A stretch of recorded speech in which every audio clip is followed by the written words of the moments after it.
যদি থাকে ফলের রাজা আম, তাহলে তো আর কোনো কথাই নেই, তাই না? হ্যালো এভরিওয়ান, আসসালামু আলাইকুম। সবাই কেমন আছেন? আশা করি সবাই অনেক ভালো আছেন এবং আমিও আল্লাহর রহমতে বেশ ভালো আছি। আজকের ভিডিওটা একটু ভিন্ন রকম হতে যাচ্ছে, কারণ আজকে আমি আপনাদেরকে আমের বাগান ঘুরে দেখাবো। এই যে দেখুন, আমরা আমের বাগানে চলে এসেছি। দেখুন কত রকমের আম, তাই না?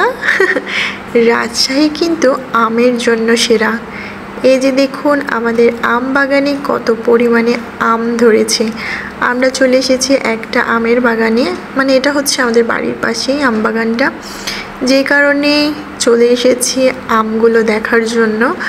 আর এই যে দেখুন, আর এখানে অনেক বাতাস ছিল, যেহেতু এখন অনেক গরম পড়তেছে। তো যখন বাগানে আসলাম, কেন জানি না মনটা একদম ভরে যাচ্ছিল। তার ওপর গ্রাম মানেই কিন্তু একদম পুরোপুরি নিঃশ্বাস নেওয়ার মতো একটা জায়গা। আসলে আমরা সব জায়গায় নিঃশ্বাস নিই, ঠিক আছে, তবে গ্রামে অত তো শহরের মতো ধুলাবালি নেই, যে কারণে আমরা প্রাণ ভরে শ্বাস নিতে পারি, তাই না? এই জন্যই কথাটা বললাম। সো চলুন আজকে আপনাদের আম বাগানটা ঘুরে ঘুরে দেখাই। আর এই যে দেখুন, আম বাগানে কত কচুর শাক, এত পরিমাণে কচুর শাক হয়েছে যেটা বলার বাইরে, আমি তো দেখেই অবাক। আর কচুর শাকও কিন্তু আমার ভীষণ প্রিয়। আমার মতো আর কার কার প্রিয়, হ্যাঁ বলে যাবেন।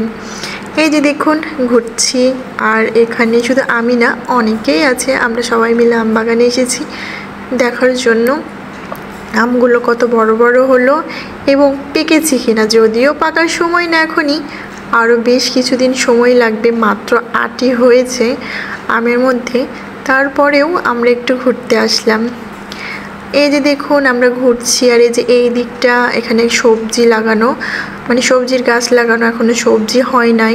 আর বাগানের ভেতরে বাঁশগুলো পড়ে আছে, কারণ ঝড় হয়েছিল, ঝড়ের কারণে বাঁশগুলো একদমই পড়ে গিয়েছে। আর এই যে দেখুন আমি আমগুলো হাত দিয়ে দিয়ে দেখতেছিলাম, কি সুন্দর। আসলে কিছু জিনিস থাকে না, প্রাকৃতিক সৌন্দর্য, আসলে মানুষের মনটা কেন জানি না কেড়ে নেয়।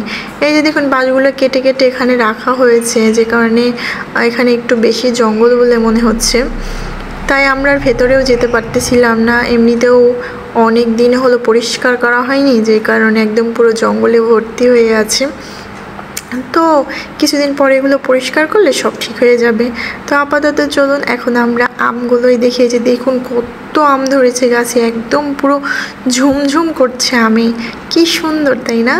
আমার তো গ্রামে গেলে মন ভরে যায় এই জিনিসগুলো দেখার জন্য। দেখুন কি সুন্দর লাগছে, তার উপরে একটু মিষ্টি মিষ্টি হাওয়া দিচ্ছে, কি যে একটা মানে গরমের আমেজ। সবসময় তো মানুষ বলে শীতের আমেজ, তা আমি না হয় গরমের আমেজের কথাটাই বললাম। এই যে দেখুন ঝুলে ঝুলে আমগুলো আছে, ভাবুন তো একবার গাছের আমগুলো যখন পাকবে কি সুন্দর দেখা যাবে, তাই না বলুন?